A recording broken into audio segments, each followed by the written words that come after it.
Well, you definitely touched on a host of issues. Reverend Nicholas Oko, just when we were on break there, was saying that this is not a 100 meters dash, and you definitely pointed out the many areas. But for you, what is the main significance then of the fall of Sambisa forest? It's a major military victory.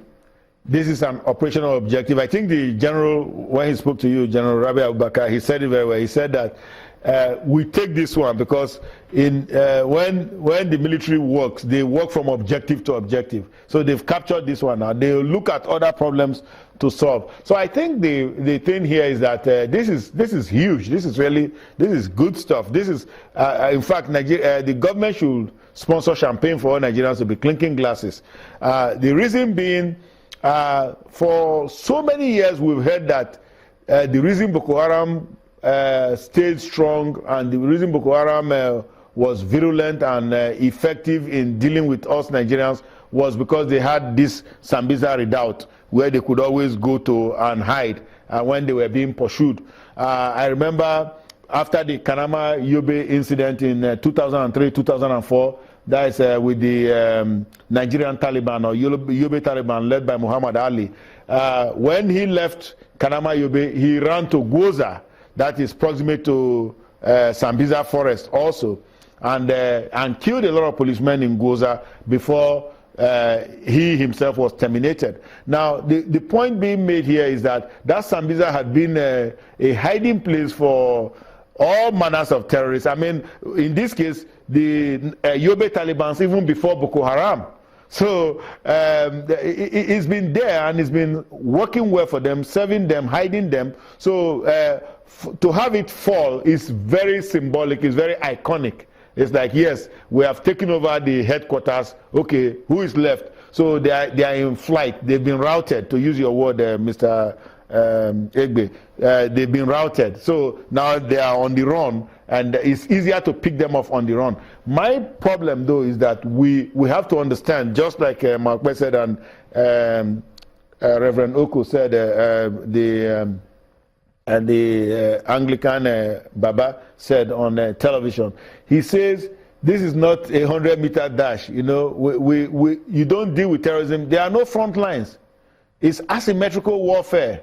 They can show up anywhere and make an impact. It's like Sambisa fell on Monday, but Tuesday they were, was it Sunday? On Monday they were bombing. They were trying to bomb Kasua Shanu, the cow market in Maiduguri. And it was those civilian JTF boys who spotted those girls, gave them orders, opened fire, and their payload detonated. So you see, you have to. So yes, Sambisa fell the other day, but here goes an attack in the heart of Maiduguri. And so what I'm saying is we have to be very cautious at this time because this is terrorism we're dealing with. This is guerrilla warfare. This is not conventional warfare. There are no front lines. The front line could be in somebody's living room, in a restaurant, in a stadium, anywhere that people are gathered. The thing is, they are looking for, aggregation of people. People are, standing a crowd where they can take maximum, where they can do maximum damage. That's what is common to all their points of attack. So what are the next steps that you'll advise either the military or security agencies to be taken? Thank you, Ma. I think we must continue to maintain alertness. That's really the thing. Not just the citizenry, but the military also. We must continue to maintain alertness. Now, most of the work will now shift to the intelligence services because they are the ones at the police agency, the immigration. Like in my release, I said immigration should do their patriotic duty of securing the borders because we know a lot of these guys have been displashed. They've splashed across the border. They are going to flow back. The borders are extremely porous. In fact, the borders are the worst line of defense we have in this country. Now, the immigration service must stand up to be counted. Whatever they need to do, temporary barriers, whatever to put up, and so that they can control the influx of people into this country. In the whole of that northeast corridor, there is no effective border in there. So people just cross in and out any way they like, and then they can bring in any kind of arms and bring in any kind of persons, people who mean ill for this country. So I think the security forces have to, one, continue to maintain a state of alertness. I think there is a lot of pacification of the countryside to be done in Borno State, because right now we have opened those roads adjacent to Sambisa forest. We have opened the roads, but I see a lot of attacks happening, because we know that again, with displacement theory, these guys go into the bush. They control the bush while we control the roads majorly. Now Sambisa has fallen, so their resourcing, their logistics will be limited now. But what about these porous borders where all kinds of things can come in through? So there are many things to compute here and kind of put together. But I think intelligence has a big role to play. Enrollment of Nigerians in the search for runaway Boko Haram is very important. And then most importantly now, I think this is for the political elite.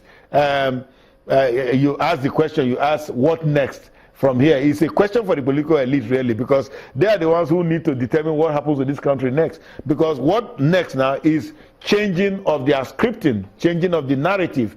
Because you don't kill, you kill a terrorist, you just killed one human being, but the ideology lives on.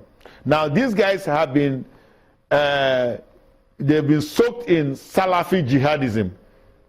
Okay, they've been soaked. They have been told that, look, to go to heaven, you must kill a kafir, that's an infidel, or kill the guys who are not even full, who are not in your faith, who are not Wahhabist in orientation. Now, if somebody takes that in and they internalize it, and this is what they have been living, their reality they've been living, that is the core Boko Haram fighters, and this is what Shekau had been teaching them all these years, even when Mohammed Yusuf was alive, then you know that just killing a few of them, even if you have one out there, he's still dangerous. So what do? We need to rescript them. We need to now let them know, get some of our Muslim clerics who have a more powerful argument to go out there and kind of try to restructure their thinking and let them know that they were following a wrong ideology all this while. Because until we have that rescripting,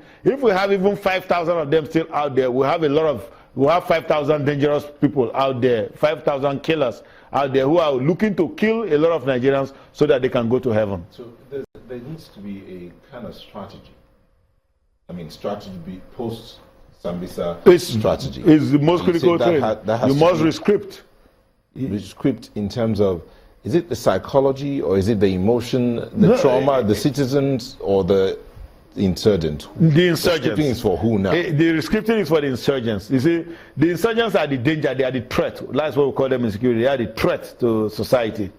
Now, because of the ideas they are carrying in their heads that they need to kill, because they have pledged Bayat is fealty, loyalty to Shekau, they need to kill to go to heaven, because they see somebody like Dr. Onah as a bad guy, because I'm not a believer.